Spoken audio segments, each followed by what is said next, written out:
Good morning everyone. तो आपने life में सब कुछ प्लान कर रखा है और आप सोच रहे हैं कि चीज़ें बिल्कुल मेरे अकॉर्डिंग चलने वाली हैं। आप करियर में कुछ भी चूज़ करते हैं और आपको लगता है कि जो मैं चाहूँगा वही बनूँगा। अब ये चीज़ें सिर्फ 10% या 20% ही सार्थक हो सकती हैं। ये आपको मान के चलना है, क्योंकि हमारी किए गए कर्मों में भी हमारी डेस्टिनी का हस्तक्षेप होता है और ये बात हमें बहुत अच्छी तरह से समझ लेनी है, जान लेनी है, क्योंकि ऐसा ना हो कि जब आप कुछ और ही रास्ता चुनें और आपकी डेस्टिनी कुछ और ही रास्ता चुनती है आपके लिए, तो आपको बहुत ही बड़ा शॉक लगे, हार्ट ब्रेक झेलना पड़े और मेंटली डिसऑर्डर झेलना पड़े, जिसके लिए आप बिल्कुल भी तैयार नहीं। लेकिन आपको तैयार तो रहना पड़ेगा। अब ये बात आपको समझनी है कि आपने सोच लिया है कि आपको डॉक्टर बनना है, इंजीनियर बनना है और आप मेहनत किए जा रहे हैं उस फील्ड में। अब तो हर चीज़ के लिए एक प्री डिसाइडेड पैटर्न आ गया है। मीन्स मेडिकल है, नीट देना है। अब डिफरेंट टर्मिनोलॉजी आ गई है। पहले CPMT हुआ करता था, अब चीज़ें चेंज हो रही हैं। एक कॉमन एंट्रेंस टेस्ट लिए जा रहे हैं हर चीज़ के लिए। वो सब चीज़ें तो ठीक हैं, अपनी जगह हैं, पहले भी लिए जाते थे। नेम चेंज हो गया है, चीज़ें वही हैं, पैटर्न चेंज हो गया है। अब इसको एज ए प्री एग्ज़ाम देखा जा रहा है। किसी भी चीज़ के लिए आपको पहले वो क्वालिफाई करना है, फिर फर्दर आपको एडमिशन मिलेगा, फिर 5 साल आप उसमें मेहनत करेंगे, फिर कहीं जाकर आप डॉक्टर बनेंगे। तो लेकिन जब चीज़ें आपके अकॉर्डिंग ना हों, तब आप क्या करें? किस स्ट्रीम में जाएं, किस ओर जाएं, क्या डिसाइड करें, क्या फ़ैसला लें जो आपके लिए बेहतर हो, एक बेहतर विकल्प हो। और यदि आप एक महिला हैं, एक स्त्री हैं और आपको लग रहा है कि यार सारे दरवाजे बंद हो चुके हैं, अब कुछ भी दिखाई नहीं पड़ रहा है, तो रियलिटी जानिए कि आपको वेट करना है अपने टर्म का, अपनी बारी का। क्योंकि वो कहते हैं ना कि तुम्हारा भी नंबर आएगा। उसी तरह से जब सारे प्रयास करके थक जाओ और कुछ भी हासिल ना हो रहा हो और आपको लगे कि यार मैं कुछ कर ही नहीं पा रहा हूँ, इतनी मेहनत करने के बाद हर तरफ से रिज़ल्ट ज़ीरो, हर तरफ से सारे एफ़र्ट्स फेल, सारे दरवाजे बंद, अब कहाँ जाऊँ, अब क्या करूँ। बाहर जो नौकरियाँ मिल रही हैं वो 8-10 हज़ार की मिल रही हैं, उसमें आप सेटिस्फाई नहीं हैं। जो नौकरी आप कर रहे हैं 15 से 20 हज़ार की, उसमें भी आप सेटिस्फाई नहीं हैं। कुछ बड़ा करना चाहते हैं, खुद को एक्सप्लोर करना चाहते हैं, अपने अंदर काबिलियत देखते हैं, महसूस करते हैं, उसके बाद भी कर कुछ नहीं पा रहे हैं, बड़ी प्रॉब्लम है। मतलब कुल मिला के आप अपने अंदर क्षमता तो देख रहे हैं, काबिलियत तो देख रहे हैं, आपको पता है सब कुछ कि मैं कर सकता हूँ या मैं कर सकती हूँ, लेकिन उस टैलेंट को एक्सप्लोर करने का स्पेस आपको नहीं मिल रहा है। देखो, एक बात रियलिटी में जान लो कि ये समाज, ये सोसाइटी, आपका परिवार, आपकी फैमिली, ये समाज आपको मौका पकड़ के कभी नहीं देने वाला है। वो मौका आपको छीनना पड़ेगा। हाँ, ये बात अलग है कि परमेश्वर आपको मौका दे सकते हैं।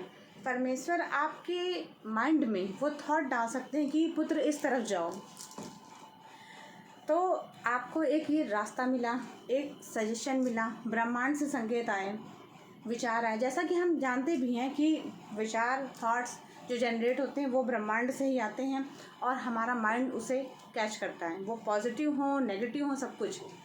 अब देखिए, जैसे कि कोई कुछ घटना या दुर्घटना होने वाली होती है, अब उस चीज़ के होने ना होने का संदेश हमें पहले ही प्राप्त हो जाता है।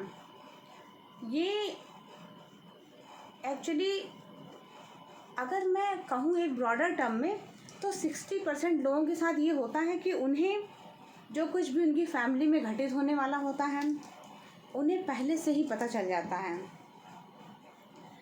अब वो डेजा वू एक मूवी जो आपने देखी होगी जो उस पर बेस्ड है, मतलब आपको एजम्पशन पहले से ही पता होने लगते हैं, आप प्रिज्यूम कर लेते हो सबका सारी चीज़ें जितनी भी कुछ फ्यूचर में होने वाली होती हैं, या आपके माइंड में उस तरह के संकेत आने लगते हैं कि आपको पहले से ही पता चल जाता है। अब चीज़ें हैं कि आप चाहते हो चीज़ों को कंट्रोल करना, लेकिन काफ़ी हद तक हम देखते हैं कि कुछ भी चीज़ हमारे हाथ में है ही नहीं। हम जितना ज़्यादा कंट्रोल करने की कोशिश कर रहे हैं उतनी चीज़ें आउट ऑफ हैंड होती जा रही हैं। अब ये आउट ऑफ हैंड सिचुएशन, अब इससे पार कैसे पाएँ, आपकी बैतरनी पार कैसे लगे, आपकी जो नौका है वो बैतरनी पार कैसे कर जाए, इस विषय पर आपको सोचना है, इस विषय पर आपको मंथन करना है। तो आपको ऐसा लगता है कभी कि आपके रिश्तेदार, परिवार, नातेदार, समाज, सोसाइटी कोई आपका हितैषी है जो आपको पकड़ कर अपॉर्चुनिटी देगा, जा बेटा जा सिमरन जी ले अपनी ज़िंदगी, तो क्या इस तरह का अवसर आपको मिलने वाला है? ऐसा अवसर आपको कभी नहीं मिलने वाला। ये अवसर सिर्फ परमात्मा आपको दे सकते हैं, या तो आप स्वयं खुद को, दूसरा कोई व्यक्ति नहीं आने वाला है। और एक बात और, आपको सेल्फ लव करना है। अब ये जब सेल्फ लव की बात आती है तो बहुत से लोग सोचते हैं कि यार सेल्फ लव कैसे करें। देखो, जनरली बात ये है कि सेल्फ लव आपको ऐसे करना है कि खुद को ईश्वर समझना है। मैं इसलिए ऐसा कह रही हूँ क्योंकि आपके अंदर परमात्मा बैठा हुआ है। अब जब आप खुद से प्यार कर रहे हैं तो आप खुद से प्यार नहीं कर रहे होते एक्चुअली, बल्कि आपके अंदर जो परम पिता परमेश्वर बैठे हुए होते हैं आप उनसे प्रेम कर रहे होते हो। इस परिप्रेक्ष्य में कि आपको सेल्फ लव तभी आ पाएगा जब आप अपने अंदर बैठे उस परमेश्वर को देख पा रहे हैं।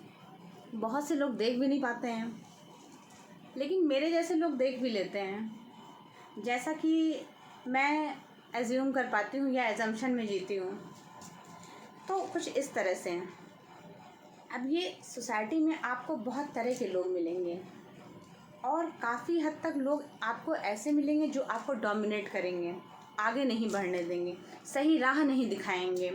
आप आगे बढ़ेंगे तो आपकी टांग पकड़कर धीरे से पीछे खींच लेंगे और आपको पता भी नहीं चलेगा कि कब किसने लगड़ी मार दी और मैं मुंह के बल गिर गया, और अगले व्यक्ति को क्रेडिट भी नहीं गया उस चीज़ का, और आप उसे ब्लेम भी नहीं कर सकते क्योंकि आपने उसे देखा ही नहीं है। अब जब आपने किसी व्यक्ति को देखा ही नहीं और क्राइम हो गया और आपको पता नहीं, मगर आपको अंदेशा है, आपकी अंतरात्मा ने आवाज़ दे दी है कि पुत्र इस व्यक्ति ने ये काम किया है और यही व्यक्ति आपकी असफलताओं के पीछे है। अब ऐसा जनरली होता है लोगों की लाइफ में, इसलिए मैं इस तरह के एग्जाम्पल कोट कर रही हूँ, क्योंकि कोई भी मार्ग आप तय करने जाते हैं तो राह में बाधाएं मिलेंगी, और जनरली आपके आसपास के कुछ अच्छे लोग जो कि ऊपर से एक अच्छा फेस लिए हुए होते हैं वो आपको बार बार पीछे खींचते हैं, पुल डाउन करते हैं, आपको रोकने की कोशिशें करते हैं, आपको डिमोरलाइज करेंगे, आपको डिमोटिवेट करेंगे और आपको आगे नहीं बढ़ने देंगे, क्योंकि उन्हें पता है कि आपके अंदर क्या क्या लेवर है, आप क्या कर सकते हो। लेकिन वो कभी एक्सेप्ट नहीं करेंगे कि आप काबिलियत रखते हैं, आप काबिल हैं, आप कुछ कर सकते हैं। वो हमेशा आपको डोमिनेट करेंगे ताकि उस डोमिनेशन में आकर आप चुपचाप बैठ जाएं। लेकिन उन बड़े बिग गन्स को अगर मैं उन्हें कहूँ कि वो समुद्र की बड़ी मछलियाँ हैं, तो उन्हें पता नहीं होता है कि जिस बंदे से उनका पाला पड़ा होता है वो व्हेल मछली है। तो कुछ इस तरह से समझिए, खुद को आप समझिए व्हेल मछली, और जो सामने लोग खड़े हैं उन्हें आप बड़ी मछलियाँ समझिए। अब इन बड़ी मछलियों से बचकर आपको रास्ता बनाना है अपनी सफलता का, ऊंचाइयाँ जो आपको प्राप्त करनी, उन ऊंचाइयों को चढ़ने का जो रास्ता आपको बनाना है वो आपको स्वयं ही तय करना है, क्योंकि ये जर्नी आपकी है। ये लाइफ की जर्नी आपकी है। अब आपको किस लेवल तक ग्रोथ पानी है। आप यूट्यूब पर आकर वीडियोस बनाना चाहते हैं, पढ़ाना चाहते हैं, एज ए मोटिवेटर लोगों को मोटिवेट करना चाहते हैं। अच्छा, जनरली लोग कहते क्या हैं कि जो व्यक्ति खुद कुछ नहीं कर पाया वो दूसरे को क्या मोटिवेट करेगा। अरे भैया, ये समझो कि असफलता जिस इंसान को मिली है वही तो कुछ सीख कर आया है। जब वो कुछ सीख कर आया है तभी तो तुम्हें ज्ञान बांट रहा है।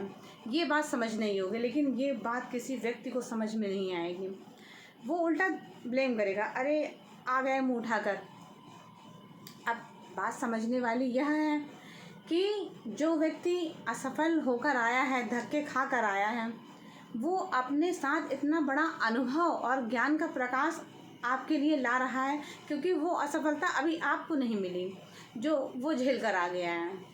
तो जब आपको वो असफलता नहीं मिली, आप उस फेज से नहीं गुजरे, तो आपको क्या पता कि आप रास्ता तय करने में कितनी असफलताओं को, कितनी कठिनाइयों का सामना करते हैं। आपको यह बात तनिक भी मालूम नहीं है। अब वो जो ज्ञान का प्रकाश पुंज आपके सामने लिया चला आ रहा है और जो ज्ञान आपको बांटना चाह रहा है, अपना एक्सपीरियंस शेयर करना चाह रहा है, और आप सुनने के लिए तैयार नहीं हैं। तो प्रत्येक व्यक्ति के पास अपना एक अनुभव होता है, और यह सोच लेना कि इस व्यक्ति को आता ही क्या होगा, ये क्या ही उखाड़ पाएगा और मुझे क्या ही ज्ञान दे पाएगा। तो इस तरह से हमें नहीं सोचना है। हमें हर व्यक्ति की इम्पोर्टेंस को समझना है और हर व्यक्ति में परमेश्वर देखना है। लेकिन इसके साथ साथ यह भी है, क्योंकि हमने क्या देखा है कि हर युग में राक्षस रहे हैं।